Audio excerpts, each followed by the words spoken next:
반갑습니다.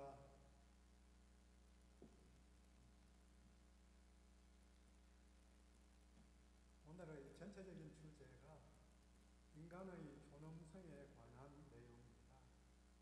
최근 소개드릴 책은 삶의 격을 통해서 그래서 아래에 있는 책 표지들이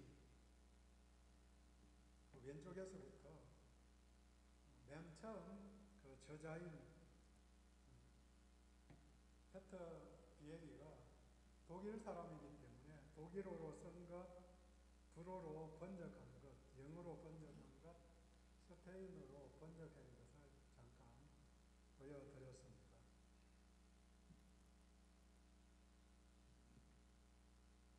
전체적으로 현대 이전이나 지금이나 사회적인 문제는 계속해서 있어 왔는데, 물론 정치 경제적인 문제도 큰 역할을 차지하고 있고, 그렇지만 현대에 있어서 더 큰 문제는 인간관계 속에서 일어나는 일이라는 생각을 해봅니다. 계속해서 뉴스나 소식들을 보면은 학대받는 사람들, 성폭력, 또 최근에는 갑질 때문에 경비원이 자살했다는 이야기도 듣고, 차별에 관해서는 차별금지법이 어떻느니 그런 이야기를 계속 나오고, 또 얼마 전부터 존엄사에 대한 이야기도 나옵니다. 그러니까 이런 그 근간이 전부 다 사람들의 존엄성과 관련된 내용들입니다. 근데 이 존엄성과 관련해서 생각을 해볼 때 지금 우리들의 시점이 존엄성을 거론하게 되는 그런 시점이 된 것 같습니다.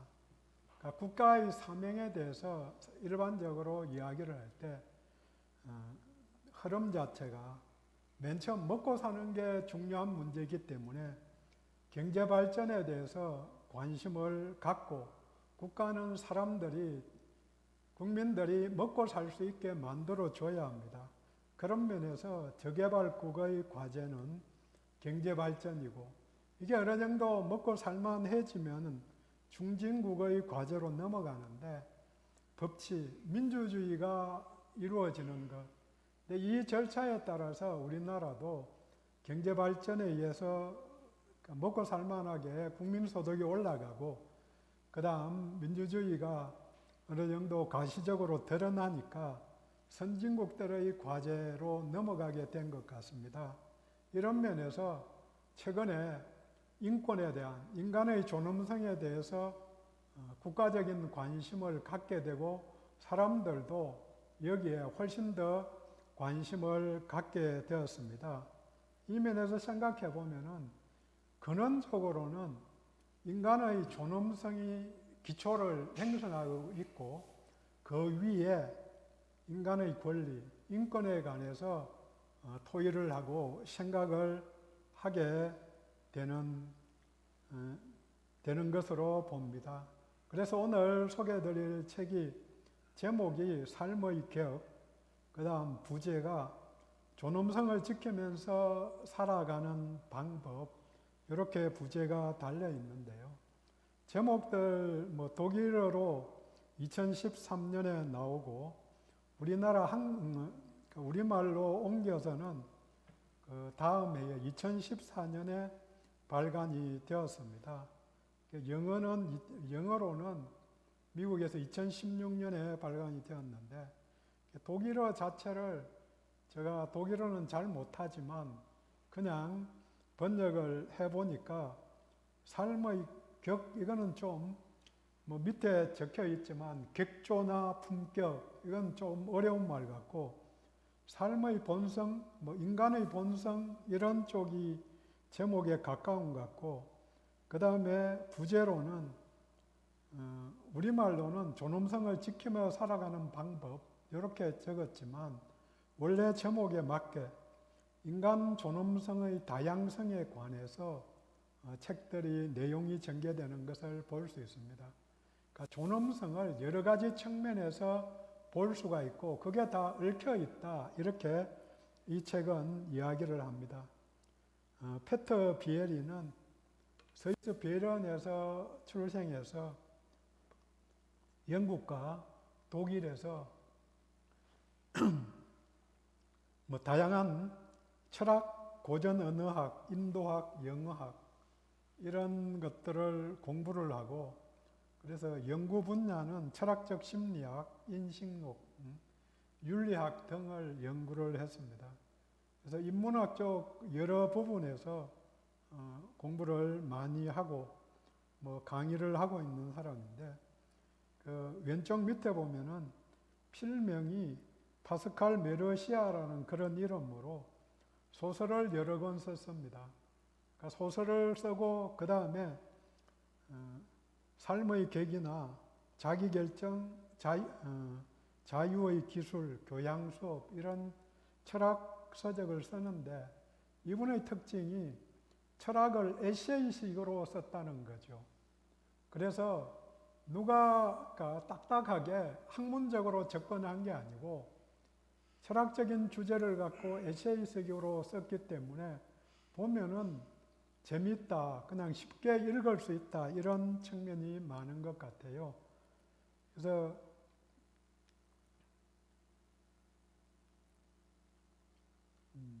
삶의 이게 전체적인 내용을 보면은 처음에 삶의 형태로서의 존엄성, 그러니까 큰 틀을 먼저 서론에서 잡아주고, 그 다음에 8장에 걸쳐서 어떤 면에서 존엄성이 확보되어야 되는지 이런 면들을 계속해서 이야기를 합니다. 그래서 1장에 독립성, 2장 만남, 사적 은밀성, 진정성, 자아 존중, 도덕적 진실성, 사물의 경중을 인식하는 것, 그 다음 마지막으로는 유한함을 받아들이는 부분.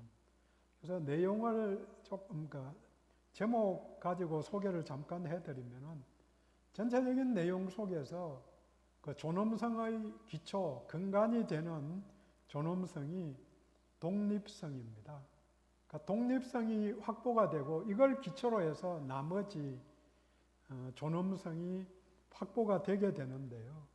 그러니까 독립성 이 면에서는 주체적인 사람이 되는 것, 그 다음에 여기서 중요한 게 존재 자체로 목적이 되는 것, 그러니까 수단이 아니고 목적이 되는 이야기들이 내용 속에 나옵니다. 그 다음 만남에서는 주체끼리의 만남, 이 면에서는 어디까지 사람들이 개입할 수 있는 건지, 또 어디 부분에서 거리를 둬야 하는지 하는 부분을 다루게 되고, 그 다음에 4장에서 진실성에 대한 이야기는 내면과 예면, 표리가 동등한 사람을 진실한 사람 이렇게 정의를 합니다. 그래서 내면과 예면이 같지 않으면은 진실하지 못하다. 그 면에서 사람들이 거짓을 어떻게 반응하는가 하는 부분을 내용 속에서 알려줍니다. 그 다음 자아 존중을 하는데, 내가 나를 존중해야 하는데 이 면에서는 한계를 잘 지어야 된다. 내가 할 일, 또 말아야 될 것들을 잘 조정하는 게, 조절하는 게, 한계를 짓는 게 나를 존중하는 것, 그렇게 내용을 전개를 하고, 그 다음에 도덕적 진실성은 윤리적인 면에서 이야기합니다. 근데 제가 이 8장 8개의 존엄성에 대해서 생각을 해보다 보니까 이게 연결되는 부분이 있는 것 같다. 독립성이라는 게 유한함을 받아들이는, 저자가 이런 의도를 갖고 장을 구성했는지 그건 잘 모르지만, 제가 쭉 보면서 독립적인 존재로서 존엄성을 가진 사람이 나중에 죽음으로써 유한함을 받아들이는 존엄성, 이렇게 두 개가 연결되고, 그 다음에 만남에 있어서 중요한 요소가 사물의 경중을 인식하는 것, 그러니까 무엇이 중요한지 이런 부분이 정리가 안 되면은 만남이 좀 어려워지는 거죠. 힘들어지고 존엄성이 무시되는 그런 상황으로 가는 부분이 있는 것 같아서 이 면들을 연결을 해서 보면서 나름 조직적으로 잘 되어 있다 이런 생각을 해보았습니다. 서론에 들어가기 전에 이 책에서 제일 먼저 제시된 내용이 보여드리는 이 내용입니다. 존엄성은 하나가 아니라 많은 것을 의미한다. 이 많은 것들이 한 인간의 삶에서 서로 얽혀 있다는 것을 이해하는 것이 중요하다.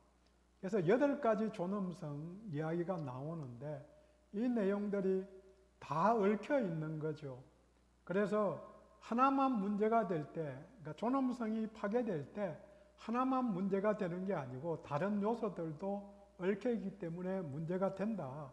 뭐 그런 내용을 맨 먼저 정리를 하고 들어갑니다.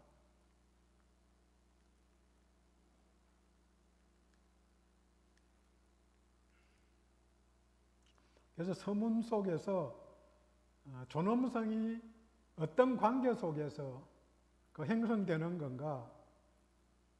그래서 내가 타인에게 어떤 취급을 받느냐? 그러니까 타인이 나를 존엄성을 존중해 주느냐 아니냐 하는 부분, 그 다음에 내가 그들을 어떻게 생각하는가, 내 생각과 태도, 타인의 품격이 타인을 존중하느냐 존중하지 않느냐 하는 면은 내게 달려 있다는 거죠. 그 다음에 세 번째로는 이거에 근간이 되는 게 나는 나를 어떻게 대하는가. 이 세 가지 관계, 세 가지 물음, 경험의 종류, 또 분석의 차원이 모두 존엄성이라는 개념으로 흘러 모인다고 서론에서 밝혀주고 있습니다. 그래서 이 면을 생각해 보면은 제가 그림을 한 개 그렸는데 나를 중심으로 해서 타인이 나를 어떻게 보느냐, 존엄성을 인정해 주느냐, 그 다음에 나는 저 사람을 존엄성을 인정해 주면서 대하느냐, 마지막으로 더 중요한 게 내가 나를 귀하게, 존귀하게 보느냐, 보지 않느냐, 이게 근간이 된다고 이야기를 합니다. 결국은 세 역학관계를 생각해 보면은 내가 내 존엄을 지키면은 다른 사람이 내 존엄성을 파괴할 수 없다. 그렇게 이야기합니다. 그래서 결국은 나의 존엄성을 다른 사람이 정하는 것이 아니고 스스로가 정하게 된다고 이야기를 합니다. 그런 면에서 세 번째로 내가 나를 어떻게 보느냐, 이 자존감이 존엄성을 지키는데 굉장히 중요한 역할을 하는 것을 알 수가 있습니다. 근데 여기 책에서는 존엄성은 인간이 삶을 살아가는 특정한 방법이고 또 사고와 경험, 행위의 틀이라고 이야기합니다. 철저히 인간 중심으로 기술을 한 거죠. 이 면에서는 약간은 종교적인 면에서는 안 맞은 면은 있지만 어쨌든 이분은 주체로서의 자립성과 자신의 삶을 스스로 결정할 수 있는 능력이 존엄성이다. 그렇게 이야기를 합니다. 그래서 존엄성을 이해한다는 것은 겉으로의 개념을 행동으로 나타내고 생각으로 동의한다는 뜻이다. 중요한 것은 자신의 경험을 매번 이해하고 인과관계에 관해 스스로 물어보는 것이다. 그래서 계속 책 속에서 도전하는 게 한 번 더 생각하라고 그런 면에서 그래서 이런 도전이 되면은 사실은 저도 책을 읽으면서 내가 무심히 넘어갔던 게 어떤 영역에서는 내 존엄성이 파괴되는 거구나. 남이 나를 무시하고 있는 거구나. 이런 부분들을 느끼게 되는 거죠. 근데 이 책이 재미있는 것은 예가 굉장히 많이 나옵니다. 여기 잠깐 소개를 드리는데 1장에서부터 난쟁이 멀리 던지기 대회, 아부그라이브 교도소 사건, 피프쇼, 황색 미디어와 파파라치, 사형제도, 뭐 테러리스트 이런 자기 주변에서 일어나는 일들, 뉴스들을 통해서 존엄성에 대한 이야기를 함과 동시에 많은 책들과 영화들이 등장을 합니다. 조지 오웰의 1984년부터 이라는 뭐 책 영화에서부터 더 많이 있지만 마지막에 소개해드리는 고트프리드 켈러의 마을의 로미오와 주리엣 뭐 이런 이야기까지 책들이 많이 있어서 제가 자료들 여기 관련된 책을 좀 찾아서 내용이라도 뭐 처음 들은 내용들도 많이 있으니까 내용이라도 좀 이해해 보려고 그 책들을 좀 찾다가 일부는 읽어보고 그 다음 못 읽은 것도 있는데 그런 면에서 자료를 많이 그러니까 예정을 많이 해주기 때문에 에세이로서 굉장히 쉽게 넘어갈 수 있는 것 같습니다. 1장에서 독립성으로서의 존엄성 이게 가장 중요하다고 처음에 말씀을 드렸는데 독립성으로 가기 위해서는 스스로가 주체가 되어야 된다고 이야기를 합니다. 이 면에서 스스로가 주체가 되는 주체적 인간이 뭐냐? 그래서 보고 듣고 경험하는 모든 것의 중심이 나 자신이 되는 것. 그래서 이 이제 의식 있는 존재라고 표현을 합니다. 근데 주체로서의 인간은 중요한 점이 내적인 검열, 자기 스스로 검열을 할 수 있어야 주체적인 인간이라고 표현을 합니다. 그래서 자신의 행위, 사고, 희망, 공상 이런 것들을 스스로 금지할 수 있는 능력이 있어야 내적 검열을 하는 사람이고 주체적인 사람이다. 그래서 이 능력의 원천은 스스로에게 책임을 물을 수 있는 능력이라고 이야기를 합니다. 그냥 내가 주체적인 인간이라서 내가 모든 것을 결정한다 이게 물론 중요하지만 그와 동시에 내가 검열을 해보니까 내 기준하고 나중에 뭐 표리 내면과 외면을 진실성 문제를 이야기할 때 나오는 내용이지만 그런 부분에서 내가 자기 검열을 못하면은 내 존엄성이 드러나지 않는 거죠. 존엄성 없는 사람으로 스스로 살아가는 모습이 된다는 거죠. 그 다음 두 번째로는 주체가 되는 것과 동시에 존재 자체로 목적이 되는 것, 이게 중요하다고 이야기합니다. 사람들은 단순히 이용당하는 존재가 되는 것을 원하지 않습니다. 그래서 타인이 정해놓은 목적을 달성하기 위한 수단이 되고 싶어 하지 않습니다. 그래서 우리는 존재 자체가 목적이 되거나 존재 안에 목적을 담은 자기 목적적 존재로 받아들여지기를 원한다는 거죠. 아무튼 이용만 당하는 사람이 아니고 스스로가 목적이 되고 하는 그런 사람, 그렇게 인정받는 사람 되기를 원하는 그게 존엄성과 연관되어 있다는 거죠. 그래서 독립성으로서의 존엄성, 여기와 관련돼서 물론 책에는 이 그림이 없기는 한데요. 이게 포스터입니다. 포스터인데 어떤 포스터냐? 난쟁이를 멀리 던지기 하는 대회를 연다는 거죠. 그래서 우승자는 상금을 받게 되고 하는 그런 내용인데요. 더 울프 오브 월스트리트 하는 2013년 나온 영화가 있는데요. 이 영화에서 그 난쟁이 멀리 던지기 대회, 이 책에서는 저자가 실제로 난쟁이 멀리 던지기 대회를 봤다, 뭐 그렇게 이야기하면서 인권이 무시된 거다, 존엄성이 파괴된 거다, 그렇게 이야기를 하죠. 그래서 이렇게 확 던져서 멀리 날아가게 만든 사람이 우승하는 거죠. 그러니까 공 대신에 뭐 다른 물건 대신에 얼마나 멀리 던질 수 있는 건가. 그래서 사람이 물건으로 취급되는 것, 이런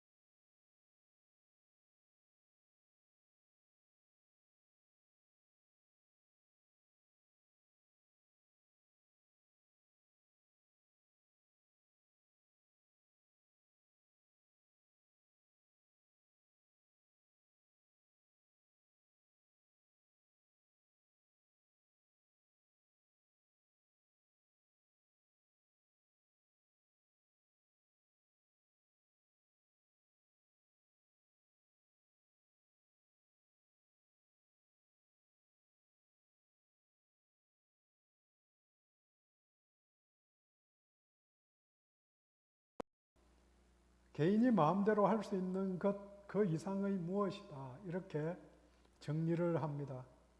그래서 자발적인 의지, 독립성과 존엄성이 항상 일치하는 것은 아니고, 존엄성은 개인의 자유로운 의사결정권보다 상위에 있는 가치다.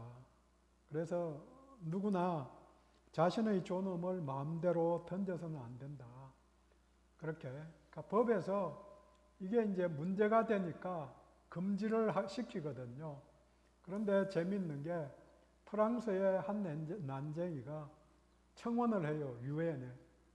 이거는 존엄성, 인권 문제하고 별개로 나도 먹고 살아야 된다. 내 생존권에 달린 건데 왜 너네들이 마음대로 하라 마라 하느냐, 이렇게 이제 이야기를 했는데, 결국은 전체적인, 그러니까 개인의 존엄성, 개인의 결정의 자유하고 이 부분에 대해서는 전체적인 사람들을 동시에 생각해서 물건으로 취급되는 것은 가면 안 된다. 그렇게 이야기를 합니다. 그래서 독립성으로서 존엄성을 위해서 책의 말미에, 1장 말미에 독립적인 사고, 감정 조절, 건강한 자아상 확립 등이 필요하다고 그렇게 이야기를 합니다. 두 번째 장에서는 만남으로서의 존엄성을 보여주는데요. 카프카의 소설 소송이라는 소설에서 그 만남으로서의 존엄성을 드러내어 줍니다. 큰 주제로 알 권리조차 없을 때 나에게 일어나는 일을 내게 정확하게 정보 고지를 해 주지 않는 것은 존엄성이 짓밟힌 거다. 이렇게 이야기를 합니다. 그래서 책 내용 속에 주인공은 그냥 체포가 되어요. 그 다음에 왜 체포되었는지, 뭐 어떻게 되는지 이런 내용을 전혀 안 알려주는 거죠. 그러니까 누가 내게 그 정보를 숨기게 되면 그게 굴욕적인 상황이라고 저자는 이야기를 합니다. 자기 자신에게 행해지는 일은 알 권리가 있다. 이게 안 알려주면, 고지하지 않으면, 그래서 체포될 때 당신은 무엇 때문에 체포되었습니다.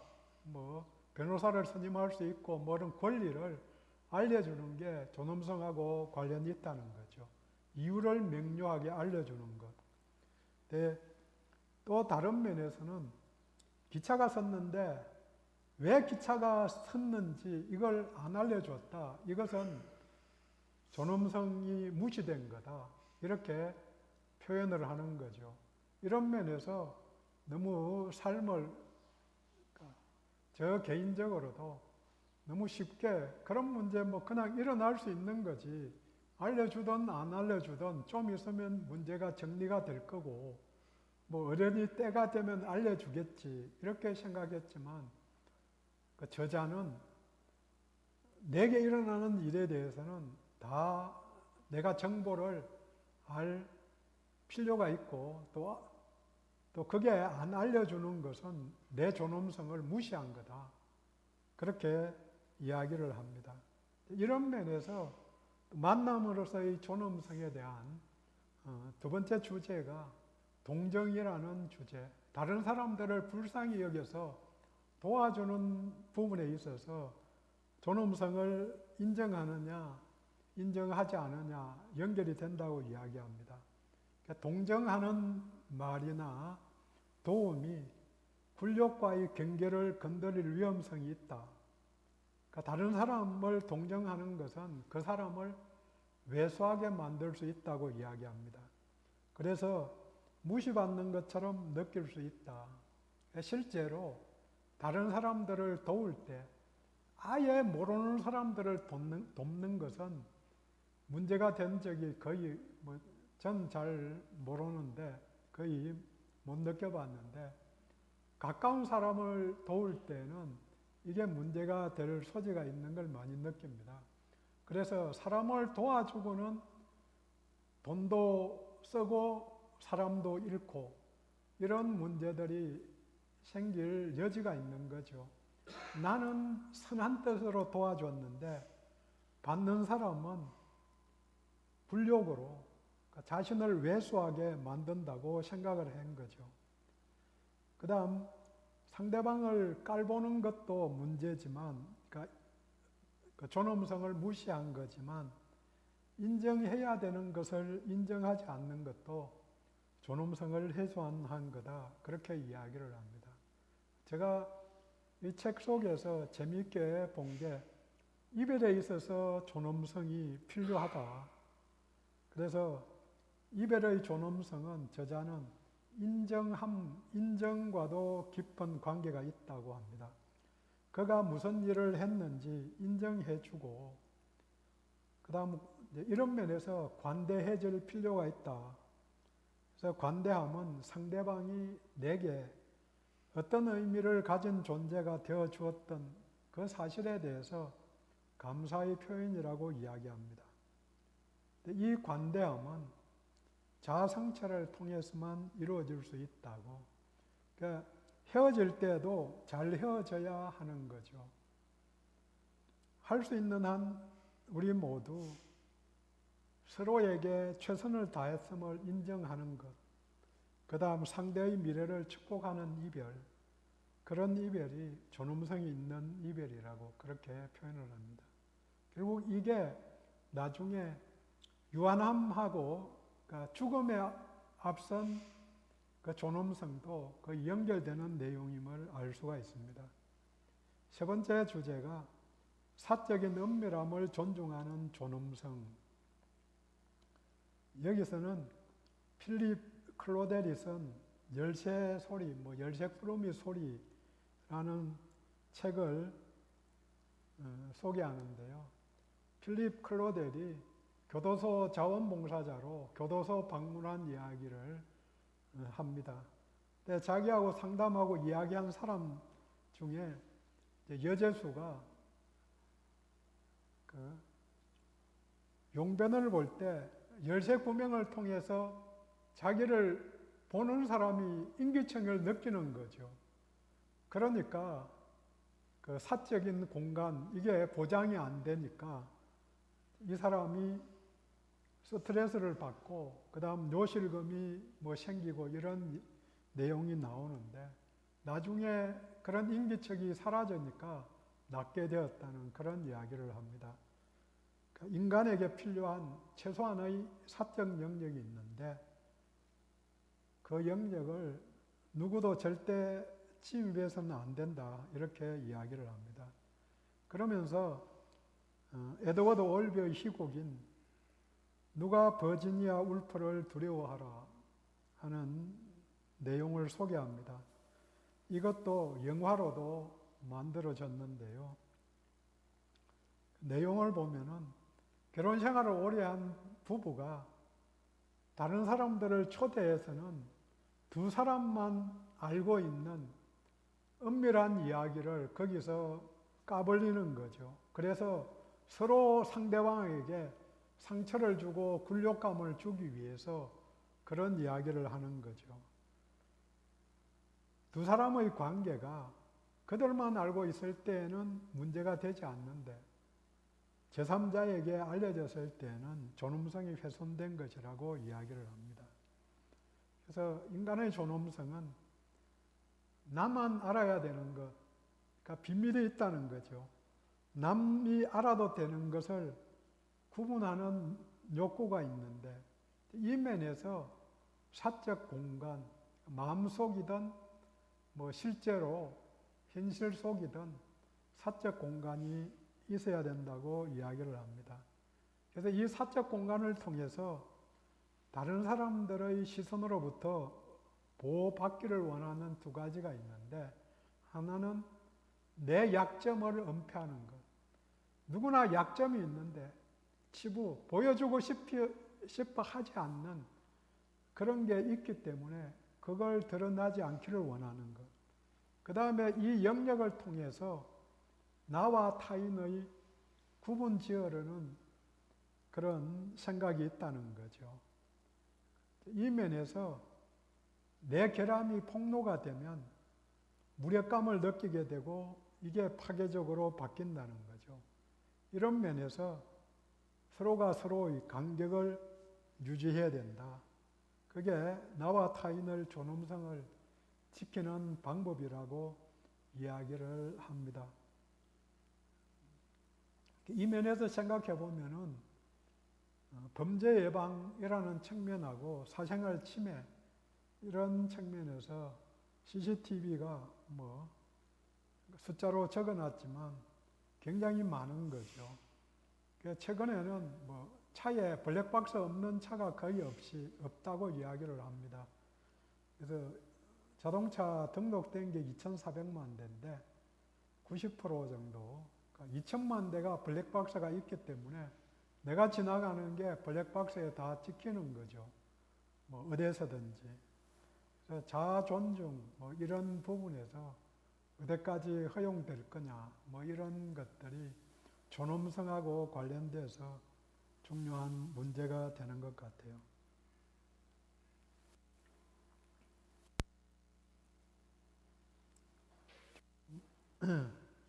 시간이 되어서 쭉 뭐 자아 존중을 하는 것, 이게 존엄성에 굉장히 중요한 요인이 되는데,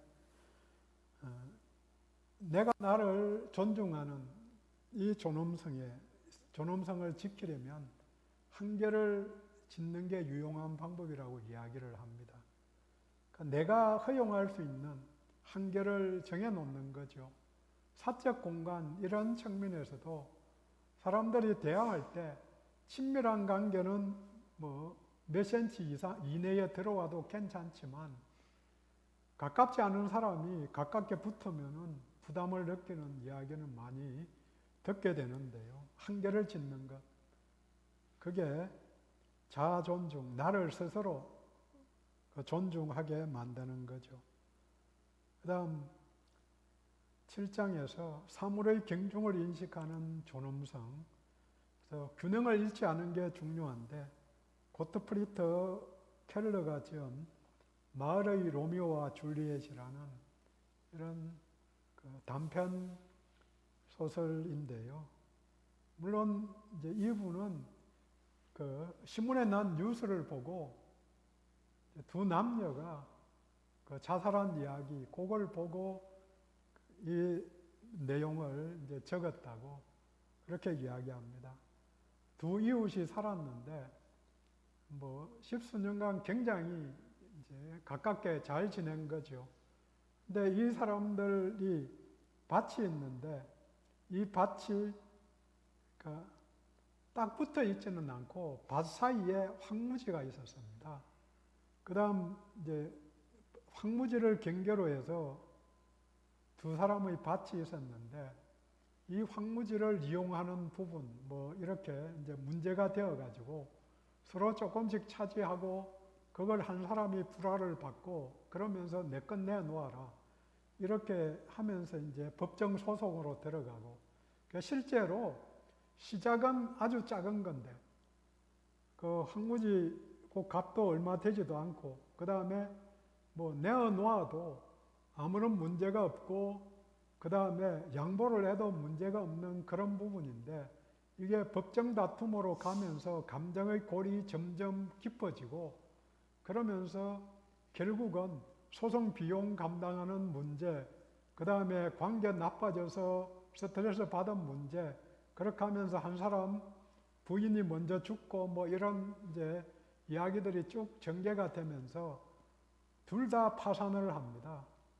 둘 다 파산을 하고 그 사이에 이제 두 가족 사이에 어린애가 남자애와 여자애 분명히 결혼을 하게 되고, 그러니까 사귀고 뭐 지내고 되다가 가족이 불화하니까 로미오와 줄리엣 이야기와 마찬가지로. 그래서 마지막에서는 잔치 자리에 가서 춤을 추고는 이제 자살을 하는 것으로 마무리 짓는.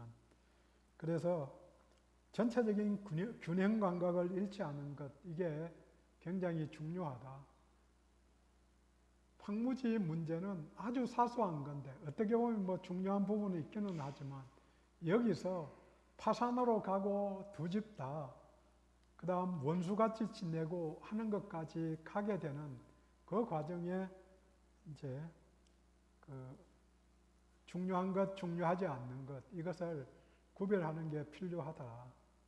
그래서 분노에 잡아먹히게 되는 것, 이런 부분에서 자기 정체성을 잘 정리하는 것, 평상심 균형 감각이 중요하다고 그렇게 이야기를 합니다. 마지막 장은 유한함, 죽음에 있어서 존엄성을 이야기를 합니다. 그래서 죽을 때에도 내 평생 살아온 것, 그 다음에 마지막 그 모습이 어울려야 한다. 그래서 저자는 자신만의 죽음을 맞이해야 된다고 그렇게 이야기를 합니다. 특별히 인생을 함께 한 사람들에게 작별 인사를 할 기회를 가질 수 없다면 존엄성 있는 죽음이라고 할 수 없다. 이런 내용이 나오는데, 그러나 지금의 상황 속에서 죽으면서 뭐 가족들 보지도 못하고, 최근에는 뭐 임종하기 전에 동영상으로 서로 전화하면서 얼굴 보고 뭐 이야기 나누고 그런 이야기는 있기는 하는데 그 앞에는 그런 이야기도 없었으니까 존엄성은 없는 죽음이 뭔지 이런 부분을 더 생각을 하게 만듭니다. 정리를 해보면은 이 책에서는 존엄성은 절대적인 속성이 아니다.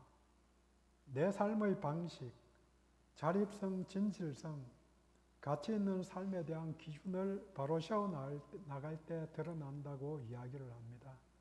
여기에 대비해서 이 부분에서는 전체적인 존엄성 자체를 상대적 가치로 인정하고 뭐 진정성이나 도덕적 진실성 이런 부분도 상대적으로 접근을 하는데 성경적인 배경과 근거와는 차이를 볼 수 있습니다.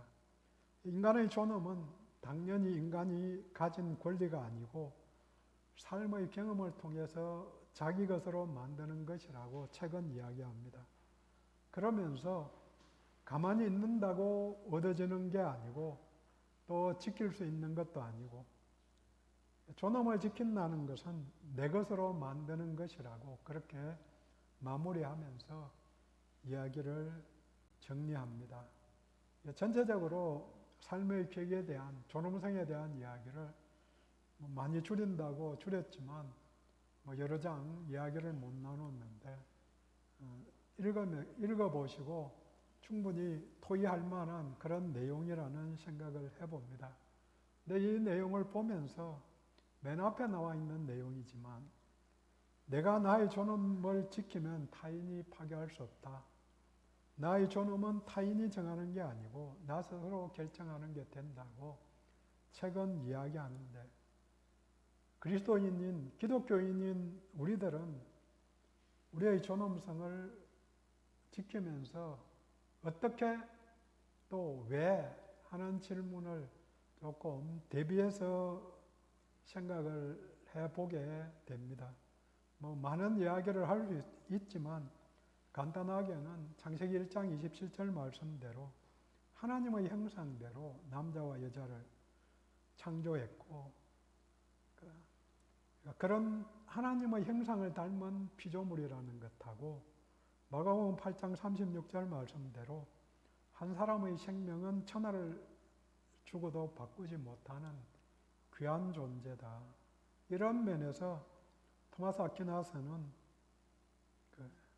하나님의 형상을 닮은 인간, 이런 면에서 인간의 존엄성을 이야기하고 인간답게 사는 법을 이야기합니다. 네, 관련해서 존 스토트 목사님이 썼던 현대사회와 그리스도인의 책임이라는 그 책에서 윌리엄 템플 주교라고 기억되는데요. 주교가 이야기한 말을 인용해서 그 책에 적습니다. 하나님에 대한 믿음에 기초하지 않으면 인간의 권리는 없다. 없다고까지 단언을 하는 게 상대적으로 되기 때문에 나의 가치는 내가 하나님께 얼마나 가치가 있는지에 따라 결정된다. 그 다음 우리는 모두 평등하다. 뭐 이렇게 내용이 나오는데요. 인권이 무제한적인 권리가 아니고 중요한 것은 창조 의도와 맞아야 한다는 거죠. 이런 면에서 진화론, 무신론, 뭐 도덕적 상대주의, 인본주의 이런 그 사상들은 기준이 계속 변하기 때문에 고정된 근거로, 절대적인 근거로 사용할 수 없다는 거죠. 지금 존엄하다고 봤지만 다시 다른 측면에서 생각해 보면은 존엄성이 무시된 것일 수도 있고 또 무시되었다고 볼 수도 있지만 인정되는 부분도 있는 거죠. 이런 면에서 성경에서 하나님의 불변성에 근거한, 진리에 근거한 존엄성을 스스로 찾고 확립해야 될 필요가 있는 거죠. 그래서 시편 49편 8절에 그들의 생명을 속량하는 값이 너무 엄청나서 영원히 마련하지 못할 것이다. 그러니까 속량. 그러니까 여기 이를 위해서 그리스도께서 우리를 위해 죽으시고 너희는 값으로 사신 바 되었다고. 그래서 성경구절 인용을 해 놓았듯이 믿음 안에서 하나님의 자녀가 되고 하나님의 권속이 되고 거룩하여진 성도가 되고 또 왕같은 제사장이 되고 칭찬과 영광과 존귀를 얻게 될 그런 귀한 존재임을, 자존감을 일단 갖고 창조 의도 속에서, 하나님의 의도 속에서 존엄성, 나 스스로의 존엄성을 찾아가는 게 중요하다는 생각을 합니다. 예, 이상으로서 내용을 마치고 혹시 뭐 질문이나